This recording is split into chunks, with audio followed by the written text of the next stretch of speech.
Guys, imagine. Elgato have made a new 4K capture card. It slots in between the old HD60S Plus and the new 4K60S Plus. Should we talk about it?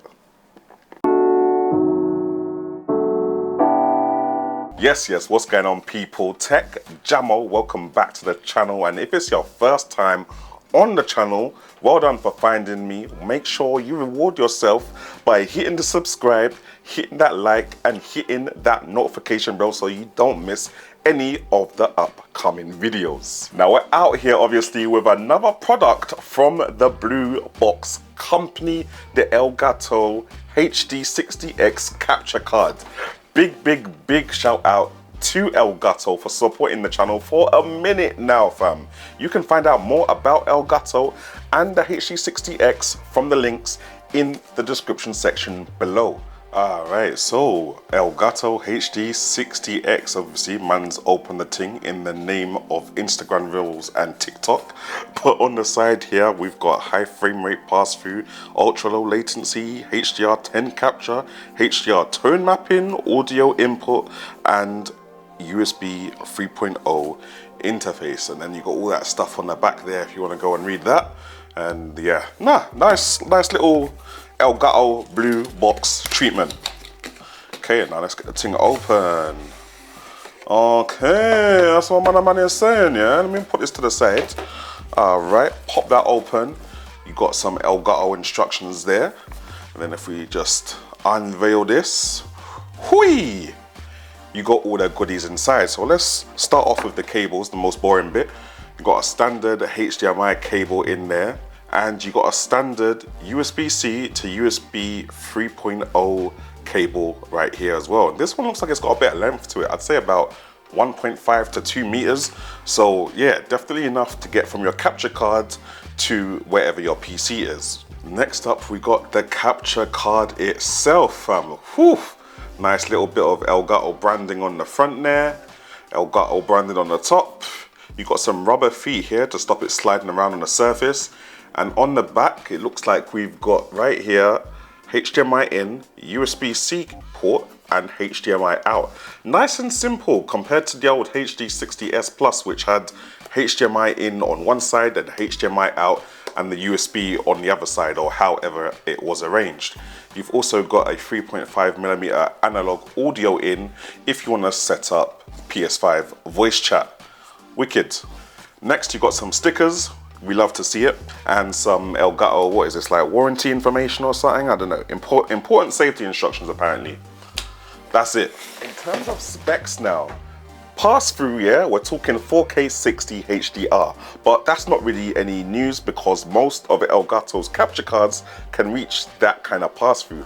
However, now in the HD60X, they are introducing high frame rate pass through, fam. So not only can you get your 4K 60, you can also get your 2K 120 frames per second pass through and your 1080p 240 frames per second pass through, fam.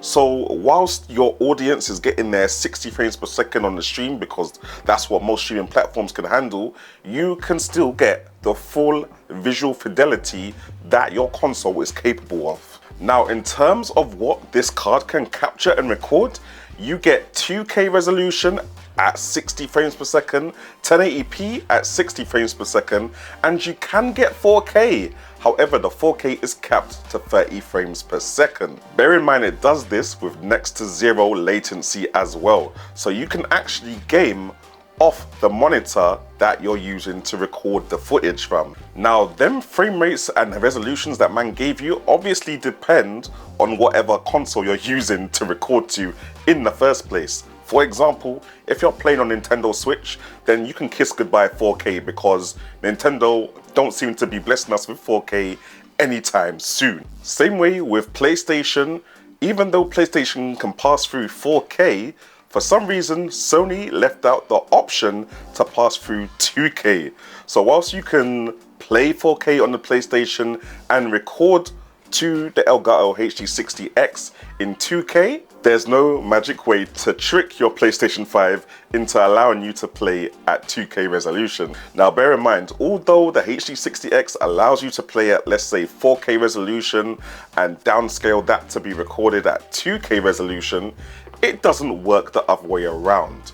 So you can't get your Nintendo Switch, which only outputs 1080p on good days, and expect it to be upscaled to 4K when it's being recorded to the HD60X. It just don't work like that, unfortunately. Anyway, pre some of this just randomly caught footage from my PS5 and let me know what you think. See,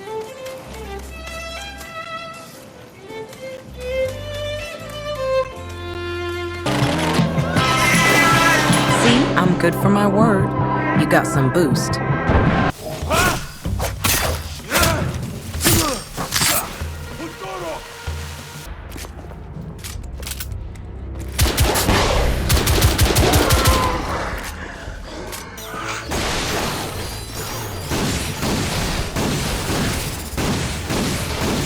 Alright guys, so big question, is the HD60X for you? Nintendo Switch players, solely Nintendo Switch players, yeah? If that's the only console you got, if that's the only console you're streaming on, recording, making content on, you're only ever gonna go up to 1080p, maximum, if Nintendo give you that. So humble yourself and start looking at the HD60S Plus, yeah? Because you got your 1080p 60 there, you've got everything you need that your Nintendo Switch can handle, yeah? Let's not waste money, save some, be economical, you're good to go. Now, if you've got a Nintendo Switch and you've got some next gen consoles, you might have a P5, you might have an Xbox Series X or S. Now you're here, innit? Because obviously you can record up to 4K gameplay on here. You can do 4K 30 on both the Xbox Series S and I lied. You could do 4K 30 on the Xbox Series X and on the PS5. On the Xbox Series S, I think you can only do up to 2K. This records 2K as well. So you're good. If you're next gen, you're nice. If you're PC, you're even nicer, yeah? No limits. However, if you're one of them people there, you're looking at 4K 30 and you're like, 4K 30? I want that 4K 60. Go and get yourself the 4K 60 S Plus or the 4K 60 internal PCIe card from Elgato and you're good to go. But let me tell you, when you get stung by the price on the 4K 60 S Plus, don't come back to me. Don't come back to me. But that's how man sees it, guys.